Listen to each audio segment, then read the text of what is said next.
آپ کا نیا سبق دیکھیے یہاں سے کہ مضاف کی صفت مضاف الیہ کی بات ہو. اس سے پہلے مضاف مضاف الیہ کا تذکرہ آیا، مضاف اور مضاف الیہ کا بیان بھی گزر گیا.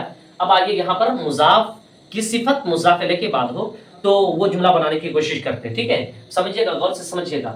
اب یہاں پہ میں نے اس سے پہلے بھی آپ کو بتایا تھا کہ مضاف پر الف لام نہیں داخل ہوتا ہے اور تنوین بھی نہیں آتی. ٹھیک ہے، اور مضاف الیہ چاہے نکرہ ہو چاہے معرفہ، ہر صورت میں مضاف الیہ مجرور ہوا کرتا ہے. ٹھیک ہے نا، مجرور کا مطلب زیر ہوا کرتا ہے، سمجھو. اب یہاں پر دیکھیے یہ ہمارا نیا گھر، اس کے علاوہ ہم ایک ایگزامپل آپ کے سامنے رکھتے ہیں کہ کتاب کا پھٹا ورق. ٹھیک ہے، یا پھر کتاب کا پرانا ورق، کتاب کا پرانا ورق. تو یہاں پر جو ہے مضاف کی صفت ہم نے مضاف الیہ کے بعد لایا. اب دیکھیے یہاں پر دیکھیے ہمارا نیا گھر، ہمارا نیا گھر، اس جملے میں آپ مضاف کو پہلے پہچانیے. تو آپ یہ گھر جو ہے یہ مضاف ہے، ٹھیک ہے، اور ہمارا مضاف الیہ، گھر مضاف اور ہمارا مضاف الیہ، اور نیا جو ہے یہ مضاف کی صفت ہے. نیا یعنی نیا گھر. اب ہمارا کو نکال دیجئے تو نیا گھر، گھر موصوف اور یہ نیا صفت. تو گویا کہ پتہ یہ چلا کہ یہ نیا جو ہے یہ صفت ہے، اور کس کی صفت ہے؟ یہ گھر کی صفت ہے نا. اور گھر کی صفت ہے، گھر جو ہے یہ مضاف بن رہا ہے اور ہمارا مضاف الیہ ہو رہا ہے. تو اب یہ نیا گویا کہ یہ مضاف جو گھر ہے اس کی صفت ہے یہ نیا. ٹھیک ہے نا. اب یہاں پر ہم نے یہاں پر ایک طرف اردو لکھا ہے اور دوسری طرف ہم نے عربی بنایا ہے. لیکن اس سے پہلے اب یہ سمجھیے گا کہ مضاف کی صفت جو مضاف الیہ کے بعد آتی ہے، تو اب اعراب کے اندر کیا رہے گا کہ اعراب جو آپ مضاف الیہ کے مضاف کے اوپر ڈالیں گے، جو آپ اعراب مضاف کے اوپر ڈالیں گے وہی اعراب آپ کو مضاف الیہ کے بعد جو صفت آ رہی ہے اس کے اوپر بھی ڈالنا ہے.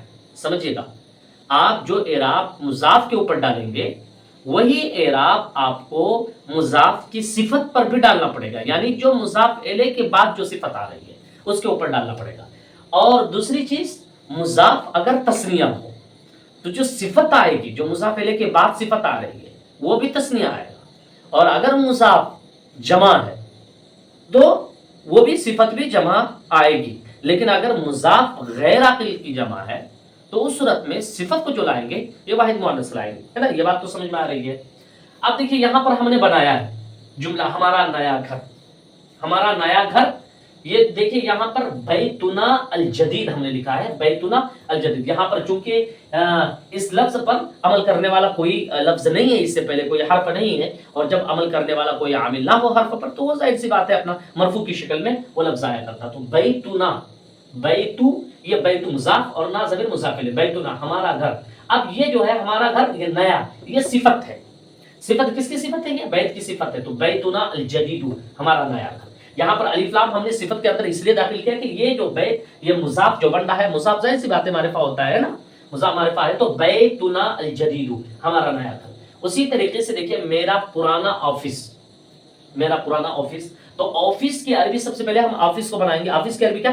مکتبن. مکتبن کا مطلب میز بھی آتا ہے اور آفس بھی آتا ہے.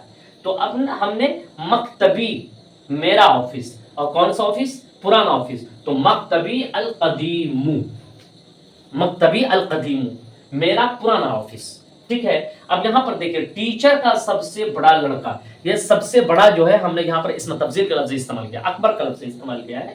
اب دیکھیے تو یہ ابن کا لفظ اس لیے ہم نے استعمال کیا، یہاں پر ولد کا لفظ نہیں استعمال کیا. ولد جو ہے وہ عام لڑکوں کے لیے آتا ہے یہ عربی، اور ابن جو ہے کسی کے خاص لڑکے کے لیے، اسی وجہ سے آپ بولتے ہیں کہ فلاں بن فلاں.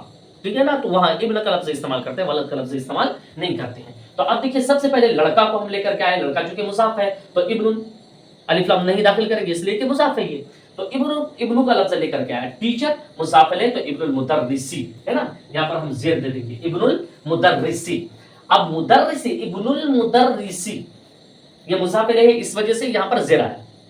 اور الاکبر یہ صفت ہے، الاکبر ابن المدرس الاکبر یعنی مدرس کا سب سے بڑا لڑکا، استاذ کا یا معلم کا سب سے بڑا لڑکا.